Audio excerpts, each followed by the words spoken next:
So you come up with a name for your brand, you've hired a graphic designer to make your logo, and you have everything finished, but you're not seeing the growth that you thought that you would. You're posting consistently on TikTok, YouTube, Twitter. You still feel invisible. Or you're seeing growth, but it is slowed down or completely stalled. Well, you're not alone. I've noticed this a lot in today's climate, and brands are struggling to differentiate themselves from others. Today's video, we're going to talk about 3 things that may be holding you and your brand back. 3 things that I don't see a lot of other people talking about. And number 1 is identity. Your brand may be lacking in identity. And what do I mean by that? Well, if people have to ask you what your brand does, or worse, why they should care, it's not a brand, it's a guessing game. Let me give you guys some examples. Apple.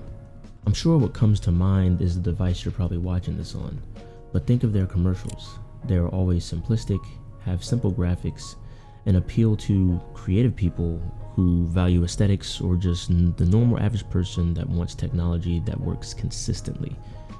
Nike, Just Do It, may come to mind, but it's a brand catered to athletes and fitness, or really anyone trying to pursue personal greatness or personal goals. Even Sam Sulek, who is literally his own brand, is known for his authentic presentation. No flashy editing, no crazy graphics, just a guy with a camera at a gym. All these brands know who they're talking to, have a clear personality, and evoke a specific emotional experience. So how can you do this with your brand? Have a clear message, make your intentions known. If you're more entertainment focused, you can never go wrong with being yourself. Have a set of values and make those known to your viewers. And don't be afraid to be different. If you're selling a product, make sure to provide value to your target audience so they can build trust. How you can do this is give away some free assets or something free that would provide value to your target audience, which in turn will earn trust and possible sales. Which brings me to number 2, and that's inconsistent or confusing messaging. This should be a little bit easier than number 1 because all it takes is a quick glance across all your social media accounts. Are the posts cohesive?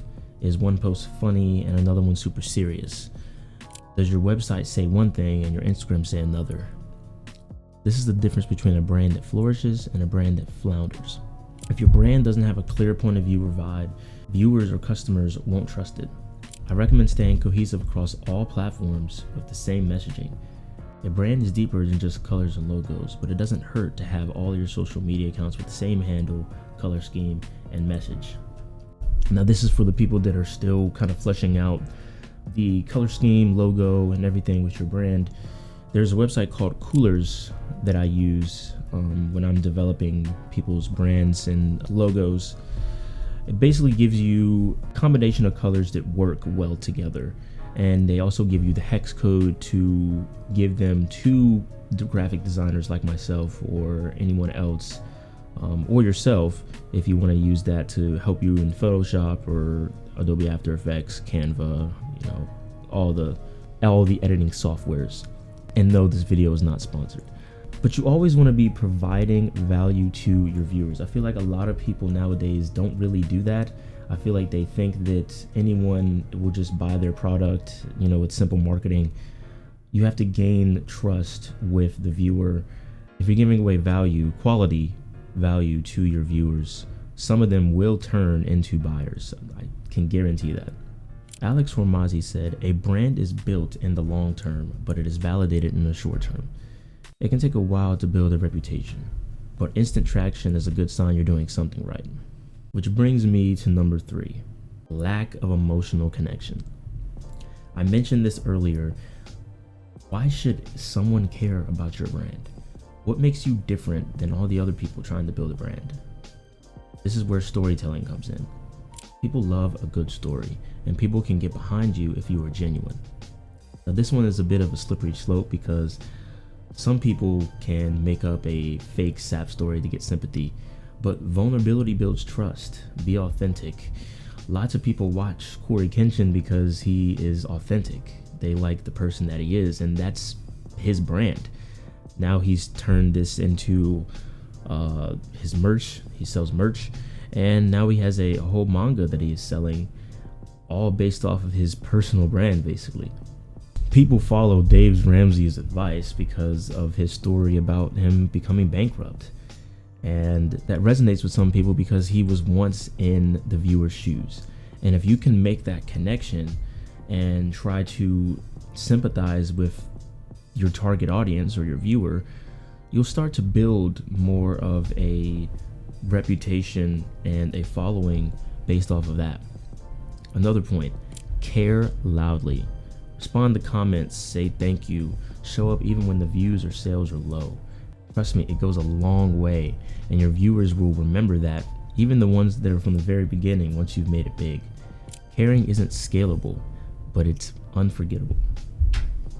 So those are the 3 things that you may not have noticed about your brand that you can work on right now to change and start getting better results. I feel like now is a great opportunity for brands and businesses to succeed and flourish if you just take advantage of today's climate of social media and all the opportunities with reach that you have nowadays. I think people are going to start making a lot of money, and people are going to start making and even just not money, really, just building communities and accounts and doing what they love. I wish you guys all the best, and you're building your brand. And down below there will be a free check sheet that you can use for these points that I laid out, and even some more points that may help you guys build and flesh out your brand, and maybe even give you some more ideas on how you can change things to start getting results. And here is a video of some free assets I wish I had when I started my YouTube journey.